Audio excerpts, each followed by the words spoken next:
let's just start with the bigger picture for people who are listening inside and outside of Africa, why the future of the Congo Basin should matter to them, and what is the current situation? The Congo Basin is a massive extent of tropical rainforest right in the heart of Africa, going across tropics from Nigeria to Rwanda and Uganda. And the way we portrayed it in the science panel for the Congo Basin report is as the pumping green heart of Africa.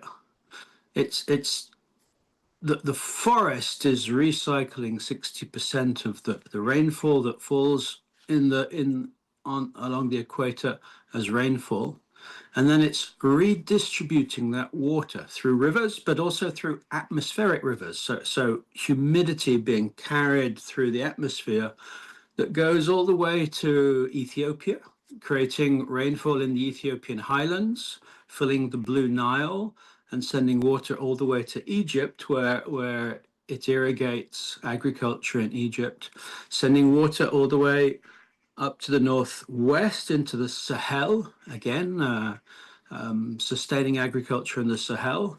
Also sending water down to Angola. And so the Okavango Delta in Botswana is receiving water that comes from the Congo Basin and falls in the Angolan highlands and is then transported into Botswana, and also sending water down to the Zambezi River.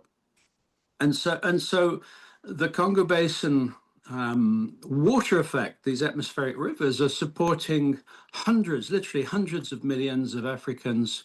And if we lose the Congo Basin, we lose the heart of Africa.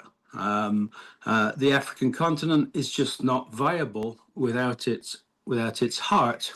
And what we're seeing now across the basin is increased levels of deforestation, mostly linked to poverty, large increases in subsistence farming, particularly in DRC in the east of the Congo Basin, and also with rising temperatures and these stochastic changes in weather patterns, the Congo Basin, even though it's proving more resilient than the Amazon, is on the decline, and so the amount of carbon it's sucking out of the atmosphere is declining, and we're beginning to worry that the ecological services that it provides to Africa are going to diminish over time.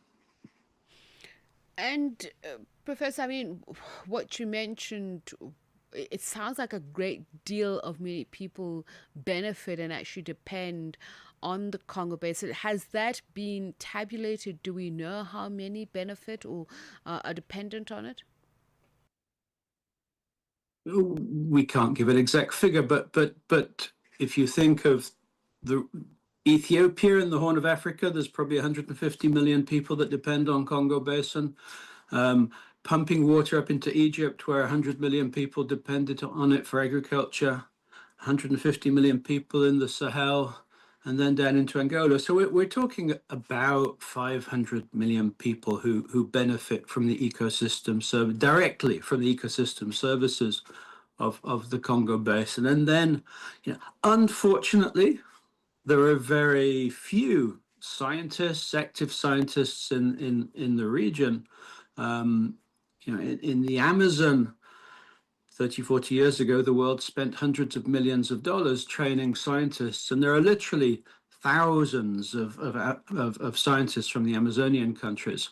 When we started the science panel for the Congo Basin, we could only find 110 scientists from the Congo Basin countries who are actively publishing. And the bottom line is, it's one of the most important ecosystems on the planet, but it's also one of the least understood, least documented. And the international specialists on global weather patterns are convinced that it's playing a really important role in global weather, but we can't define exactly what that role is. And we certainly don't know what the implications of losing the forest would be for global weather patterns, but definitely it would be an absolute crisis for the African continent. And I want to talk about the crisis that is currently being faced. So, are there measurable changes that point to how the system can be, at a point, a tipping point that it's incapacitated, particularly in terms of absorbing disturbance? Mhm. And what evidence is there of transition at the moment? I mean, you used a very important word there, tipping point. Around the planet, scientists have identified the global tipping points that might result in acceleration of climate change and the ecological damage it causes. Unfortunately, for the moment, we don't really understand the tipping points in the Congo Basin, but we do know from